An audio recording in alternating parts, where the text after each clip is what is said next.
Assalamualaikum warahmatullahi wabarakatuh.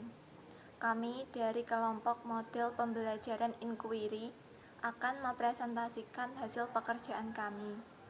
Sebelumnya, izinkan saya untuk memperkenalkan anggota kelompok kami. Yang pertama, saya sendiri Derisa Putri Andini, NIM 3. Dan perkenalkan, nama saya Devita Afriani, NIM 2019-35018. Materi yang pertama yaitu pengertian model pembelajaran inquiry. Menurut para ahli, yang pertama, Nurdiansyah dan Fahyuni tahun 2016 mendefinisikan model pembelajaran inquiry sebagai suatu proses pembelajaran yang diawali dengan kegiatan merumuskan masalah, mengembangkan hipotesis, mengumpulkan bukti, menguji hipotesis, menarik kesimpulan sementara, dan menguji kesimpulan sementara tersebut sampai pada kesimpulan yang diyakini kebenarannya. Yang kedua, pengertian inquiry menurut Trianto tahun 2010 yang mendefinisikan inquiry sebagai bagian inti dari kegiatan pembelajaran berbasis kontekstual.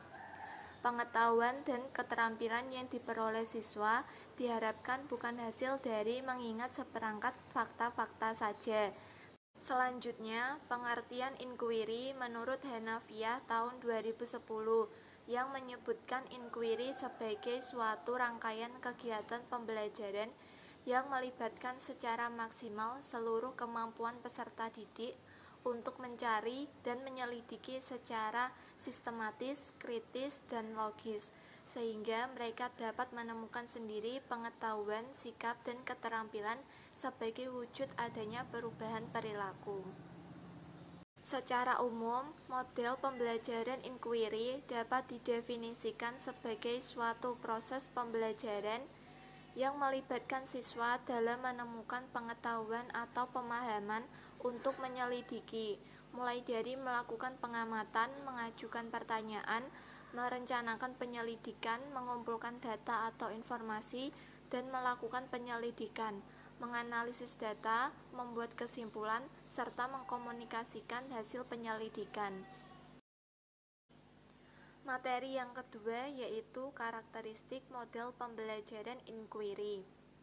Menurut Sanjaya dalam Nurdiansyah dan Fahyuni tahun 2016, ada beberapa hal yang menjadi karakteristik utama dalam pembelajaran inquiry, yaitu yang pertama, inquiry menekankan kepada aktivitas siswa secara maksimal untuk mencari dan menemukan. Yang kedua, seluruh aktivitas yang dilakukan siswa diarahkan untuk mencari dan menemukan jawaban sendiri dari sesuatu yang dipertanyakan, sehingga diharapkan dapat menumbuhkan sikap percaya diri. Yang ketiga, tujuan dari penggunaan inquiry dalam pembelajaran adalah untuk mengembangkan kemampuan berpikir secara sistematis, logis, dan kritis, atau mengembangkan kemampuan intelektual sebagai bagian dari proses mental. Materi yang ketiga yaitu kelebihan model pembelajaran inquiry. Penggunaan inquiry terbimbing memiliki beberapa keuntungan untuk siswa. Antara lain, yang pertama, siswa dapat mengembangkan keterampilan bahasa, membaca, dan keterampilan sosial. Yang kedua, siswa dapat membangun pemahaman sendiri. Yang ketiga, siswa mendapat kebebasan dalam melakukan penelitian. Yang keempat, siswa dapat meningkatkan motivasi belajar dan mengembangkan strategi belajar untuk menyelesaikan masalah. Materi yang keempat yaitu kelemahan model pembelajaran inquiry. Penggunaan inquiry terbimbing atau guided inquiry juga mempunyai beberapa kelemahan. Menurut Nurdiansyah dan Fahyuni tahun 2016, antara lain yaitu proses pembelajaran membutuhkan waktu yang sangat lama. Inquiry terbimbing atau guided inquiry sering bergantung pada kemampuan matematika siswa, kemampuan bahasa siswa, keterampilan belajar mandiri, dan self-management.